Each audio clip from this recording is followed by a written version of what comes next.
Hi friends, welcome to Saranya Thru Vlog channel. இன்னைக்கு வந்து நம்ம வந்து சாக்லேட் ப்ரௌனி செய்ய போகிறோம். எப்படி செய்யறதுன்னு பார்ப்போம். அதுக்கான இன்க்ரீடியன்ட்ஸ் பார்ப்போமா? ஃபர்ஸ்ட் வந்து பட்டர். நான் வந்து டைரி மில்க் சாக்லேட் தான் எடுத்திருக்கேன். உங்களுக்கு வேணால் டார்க் சாக்லேட் இருந்தால் நீங்கள் யூஸ் பண்ணிக்கலாம். இது ரெண்டு மெல்ட் பண்ணுறதுக்காக. அதுக்கப்புறம் வந்து கிரியேட் பண்ணி வச்ச ஆல்மண்டு, கேஷ்யூ, இது கொஞ்சம் chocolate. Baking powder, baking soda வந்து ஆப்ஷனல், வேணால் யூஸ் பண்ணிக்கலாம்.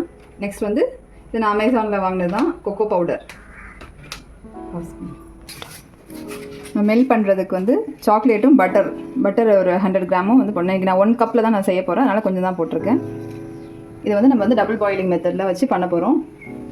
ஆல்ரெடி பேனில் வந்து தண்ணி நல்லா கொதிக்க வச்சுட்டேன். நல்லா கொதிச்சதுக்கப்புறம் இந்த மேலே இந்த பாத்திரத்தை வச்சு நம்ம வந்து மெல்ட் பண்ண போகிறோம்.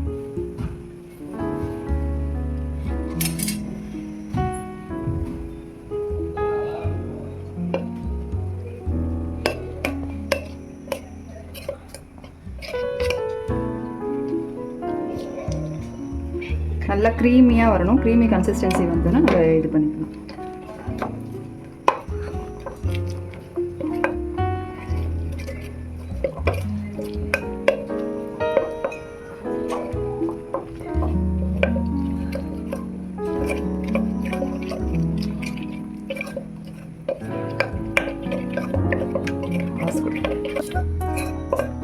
பாருங்கள், நல்லா ரெண்டுமே பட்டரும் வந்து சாக்லேட்டும் வந்து நல்லா கரைஞ்சிருச்சு. இந்த டைமில் என்ன பண்ணிக்கலாம், நம்ம இதை எடுத்துக்கலாம். வெஜிடபிள் ஆயில் நான் ஆட் பண்ணல, ஸோ அதுக்கு பதிலாக கொஞ்சம் மில்க் வந்து நான் ஆட் பண்ணிக்க போகிறேன்.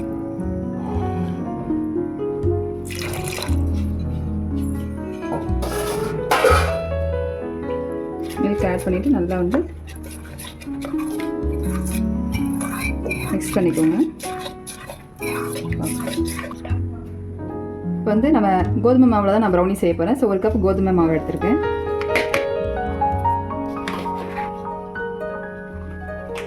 ஒரு கப் கோதுமை மாவு, ஒரு 1/2 கப் வந்து, இல்லைன்னா அதுக்கும் கம்மியாக காவாசி இருந்தாலே போதும். இந்த கப்பில் கொக்கோ பவுடர் வந்து நான் ஆட் பண்ணேன்.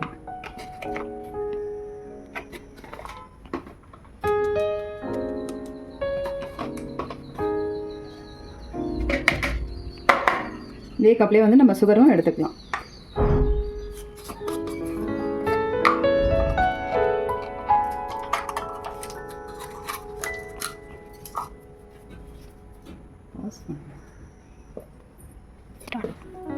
பேக்கிங் பவுடர் வந்து கொஞ்சமாக போட்டுக்கிறேன்.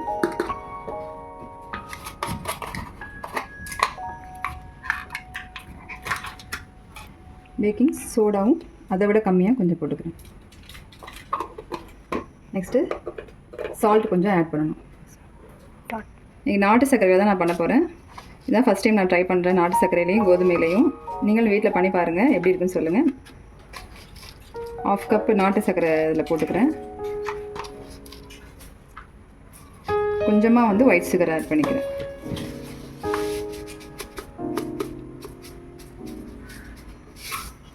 ½ கப் நாட்டு சர்க்கரை, கொஞ்சமாக வந்து ஒயிட் சுகர் வந்து நான் ஆட் பண்ணியிருக்கேன். இதை வந்து நம்ம இப்போ சூடாக வச்சுருக்க அந்த சாக்லேட் இதிலே வந்து நம்ம ஆட் பண்ண போகிறோம்.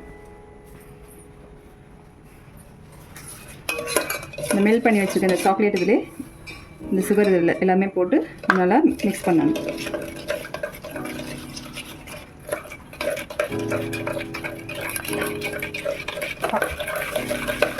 நல்லா மிக்ஸ் பண்ணணும். சுகர் போட்டதுக்கப்புறம் நல்லா மிக்ஸ் பண்ணணும். நம்ம சூடாக இருக்கிறப்பே போட்டோன்னா நம்ம சுகர் வந்து பவுடர் பண்ணவே தேவையில்லை, இதிலே வந்து மெல்ட் ஆயிரும். நம்ம அதுக்குள்ளார வந்து இந்த மாவு வந்து ஜலிச்சு எடுத்துப்போம். கொக்கோ பவுடர், கோதுமை மாவு ப்ளஸ் பேக்கிங் பவுடர்லாம் போட்டிருந்ததை நல்லா அப்படி ஜலிச்சு எடுத்துக்கணும் மாவை.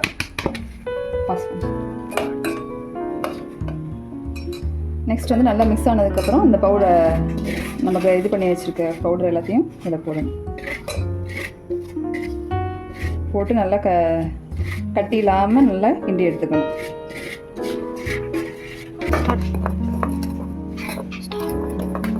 நல்லா வந்து மிக்ஸ் பண்ணிக்கணும், கட்டி இல்லாமல் மிக்ஸ் பண்ணிக்கணும். சப்போஸ் ரொம்ப உங்களுக்கு கட்டியாக தெரிஞ்சிச்சுன்னா லைட்டாக வந்து மில்க் ஊற்றி அந்த ப்ரௌனிக்கு என்ன கன்சிஸ்டன்சி, ப்ரௌனிக்கு ரொம்ப தண்ணியாகவும் தேவையில்லை, ரொம்பவும் கட்டியாக இருக்க தேவையில்லை. நான் உங்களுக்கு கிண்டி முடிச்சுட்டு உங்களுக்கு திரும்பி காமிக்கிறேன். எனக்கு ரொம்பவும் கட்டியாக இருக்குது. ஸோ அதனால் லைட்டாக கொஞ்சம் நான் மில்க் ஆட் பண்ணிக்க போகிறேன்.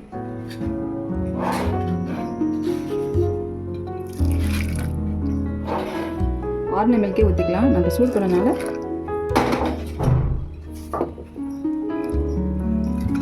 இது நல்லா கட்டி இல்லாமல் நல்லா கிண்டி ஒரு 5 மினிட்ஸ் ரெஸ்ட்டில் விட்டுருங்க. இப்போ பாருங்கள், இந்த கன்சிஸ்டன்சி இருக்குங்க. ரொம்ப தண்ணியாக இல்லாமல் ரொம்ப திக்காகவும் இல்லாமல் இந்த மாதிரி இருக்கணும். இதுக்கப்புறம் நமக்கு வேணுங்கிற நட்ஸை வந்து நம்ம இதில் ஆட் பண்ணிக்கலாம். கொஞ்சம் வந்து நான் வந்து இதில் போட்டுக்க போகிறேன். அதுக்கப்புறம் மேலே போடுறதுக்கு கொஞ்சம் வச்சுக்க போகிறேன். என் பசங்க வந்து நட்ஸ்லாம் தனியாக எடுத்துருவாங்கனால நான் க்ரியேட் பண்ணிட்டேன். உங்களுக்கு வேணால் உங்களுக்கு கடிச்சு சாப்பிட்ற மாதிரி பிடிக்கும்னா நீங்கள் கடிச்சு சாப்பிட்ற மாதிரி கட் பண்ணி போட்டுக்கலாம் நைஸாக. இன்னும் கொஞ்ச நேரம் அது ரெஸ்ட்டில் விட்டாச்சு. நெக்ஸ்ட் என்ன பண்ணுறோம், நம்ம குக்கரில் நான் வந்து சாண்ட் போட்டிருக்கேன். உங்களுக்கு வேணுன்னா உப்பு கூட போட்டுக்கலாம். விசில் எடுத்துட்டு மூடி வச்சுருங்க. நல்லா வந்து குக்கர் வந்து நல்லா ஹீட் ஆகட்டும். அது ஹீட் ஆகிற வரைக்கும் நம்ம அதுக்குள்ள இங்கே பேட்டரை வந்து ரெடி பண்ணி அங்கே வச்சிடும். ஃபஸ்ட்டு வந்து பட்டர் பேப்பர் இருந்தால் அதை போட்டுக்கலாம். என்கிட்ட இல்லை, அதனால் நான் பட்டரை தடவி வச்சுக்கிறேன்.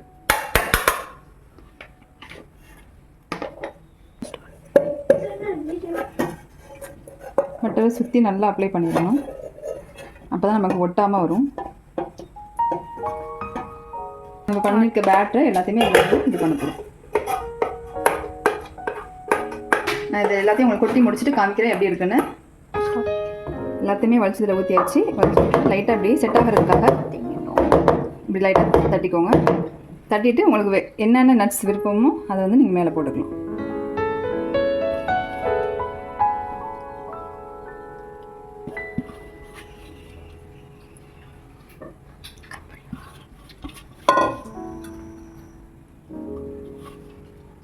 நட்ஸு இந்த சாக்லேட் 3 வச்சுருந்த எல்லாத்தையுமே வந்து இது மேலே போட்டுக்கிட்டேன்.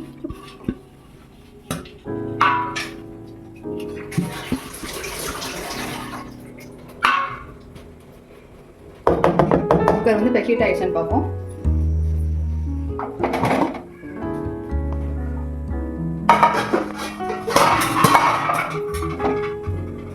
இப்போ நல்லா ஹீட் ஆயிடுச்சு. இதில் ஒரு நம்ம ஸ்டாண்ட் வச்சுருவோம். ஸ்டாண்ட் வச்சுட்டு இப்போ நம்ம வச்சுருக்கதை எடுத்து அதை உட்கார வச்சிடணும். பார்த்து வைங்க, குக்கர் ரொம்ப சூடாக இருக்குது.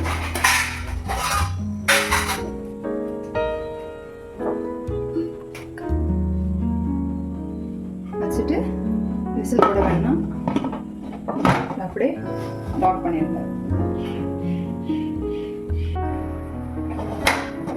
கேக் வந்து வெந்து செக் பண்ணிப்போம். டூத் பிக் இருந்தால் வச்சுக்கலாம், இல்லைன்னா இந்த மாதிரி ஒரு கம்பி இருந்தால் அப்படி விட்டு பார்க்கலாம். ஒட்டாமல் வருது. ஸோ வந்து கேக் வந்து இதாகிடுச்சு. ஸ்டவ் ஆஃப் பண்ணிவிட்டு நம்ம கேக்கை வந்து வெளியில் எடுத்துடணும். கேக்கை வெளியில் எடுத்துகிட்டு சுற்றி இப்படி வந்து நைஃப் வச்சு எடுத்து விட்டுக்கலாம்.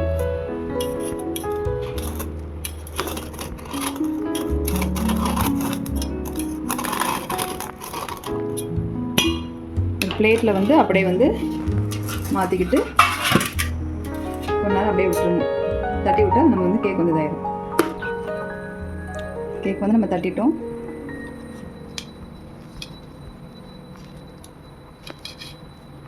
இது சூடாக இருக்குது. கொஞ்சம் ஆறுன விட்டு நீங்கள் சாப்பிட்டீங்கன்னா நல்லா வரும் கேக்.